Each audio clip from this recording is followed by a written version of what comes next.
Welcome to This Explainer. When we look at massive corporate true crime stories, we naturally want to find a supervillain. But the chilling truth about how these massive business failures happen, it is rarely some evil mastermind who sits down on day one and decides to build a fraud.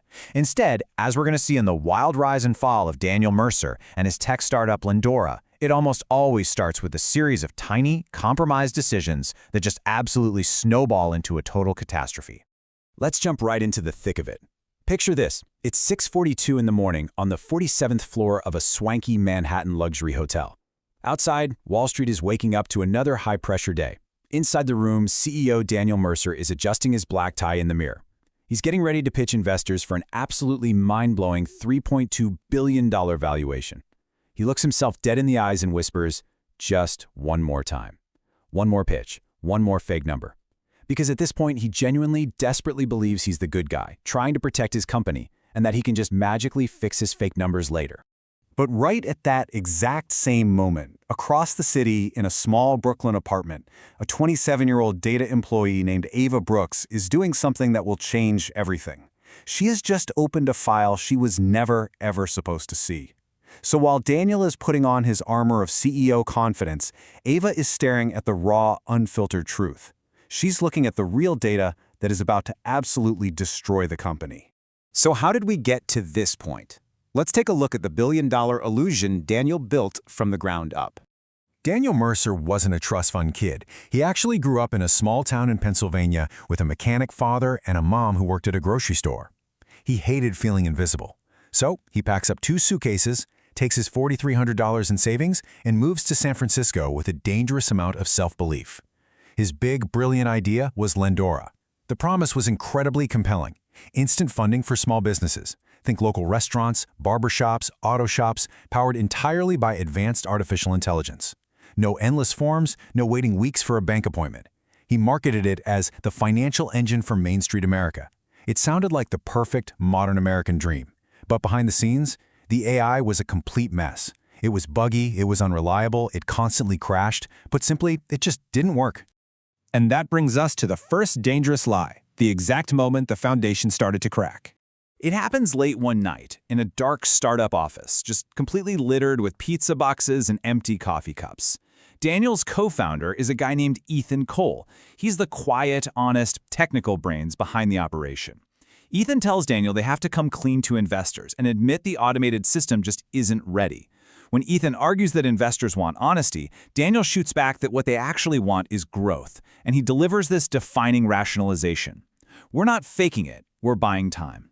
This right here, this is the exact moment the corporate crime begins. It wasn't a sudden cartoonish leap into fraud, it was a survival lie. Daniel chose a compromise over admitting defeat, convincing himself it was just a temporary bridge to future success. Flash forward 2 weeks to a massive pivotal meeting in Palo Alto with venture capitalists and a tech journalist. Daniel runs a live demo of the software. But here's the catch. Every button, every screen, every single result is totally preloaded and faked.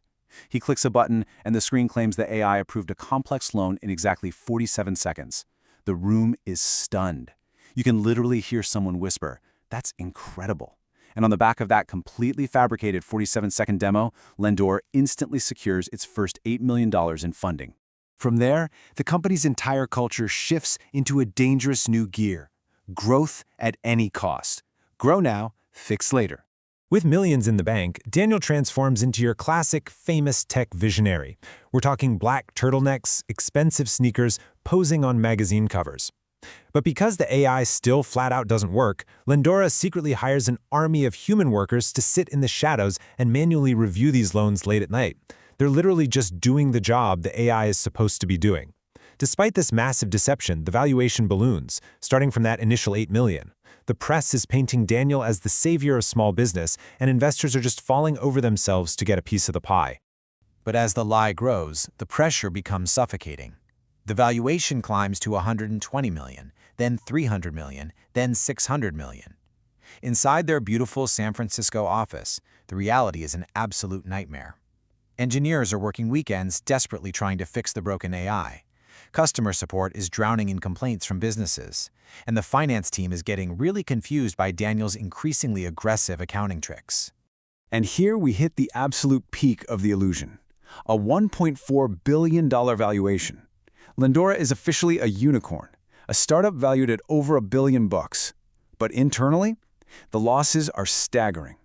To keep that valuation climbing upward, Daniel aggressively starts counting pending unpaid loans as actual realized revenue.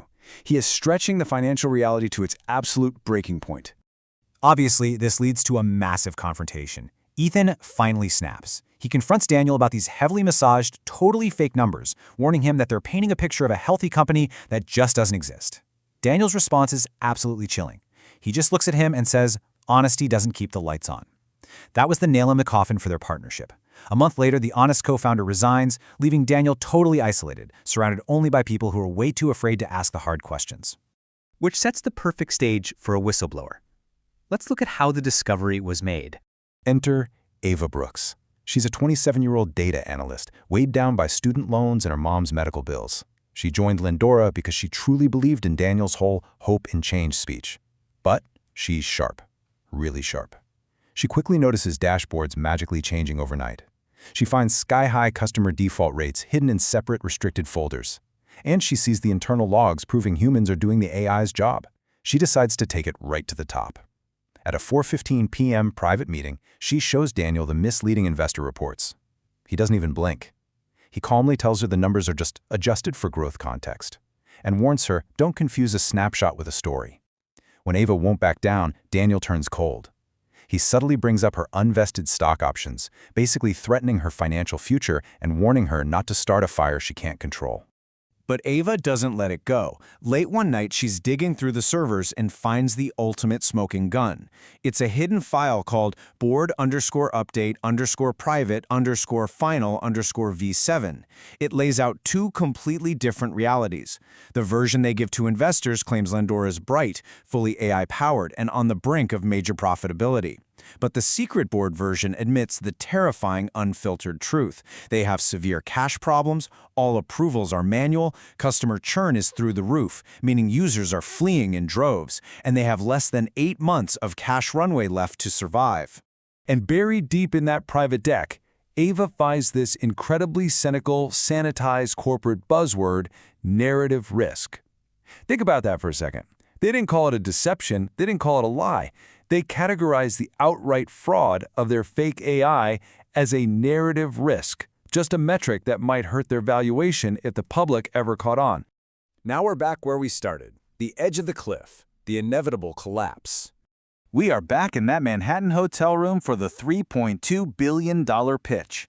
Daniel is asked point blank by a major investor if the AI works without human review. He has half a second to finally tell the truth. Instead, he doubles down. He looks them in the eye and says, yes, the system is fully operational. Just 3 hours later, Ava pulls the trigger. The chain reaction is relentless. Step 1, Ava emails the internal files to a tenacious financial journalist named Rachel Kim. Step 2, Rachel digs in and realizes the massive scope of the fraud. Step 3, she tracks down Ethan, the former co-founder, who reluctantly confirms that the AI was a total sham. And Step 4, on a Tuesday morning, the devastating expose goes live for the whole world to see. The timeline of the collapse is literally minute by minute. At 8:03 a.m., phones all across the company start buzzing with news alerts. By 8:07 a.m., panicked investors are calling in. At 8:12 a.m., employee private chats are just exploding as everyone realizes they've been living a lie.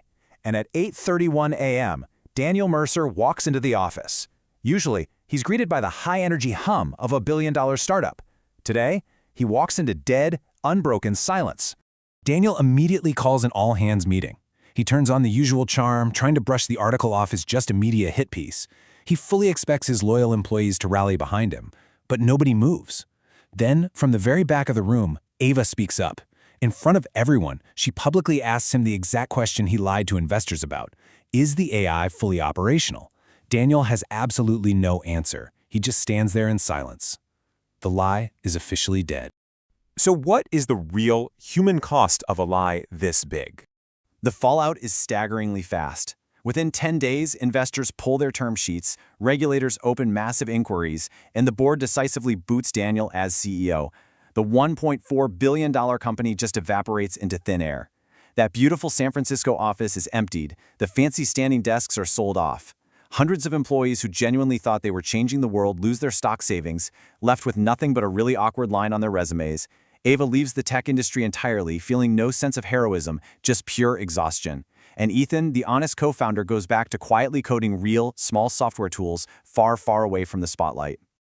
And as for Daniel Mercer, he vanishes from public life completely. There are no more magazine covers, no more black turtlenecks.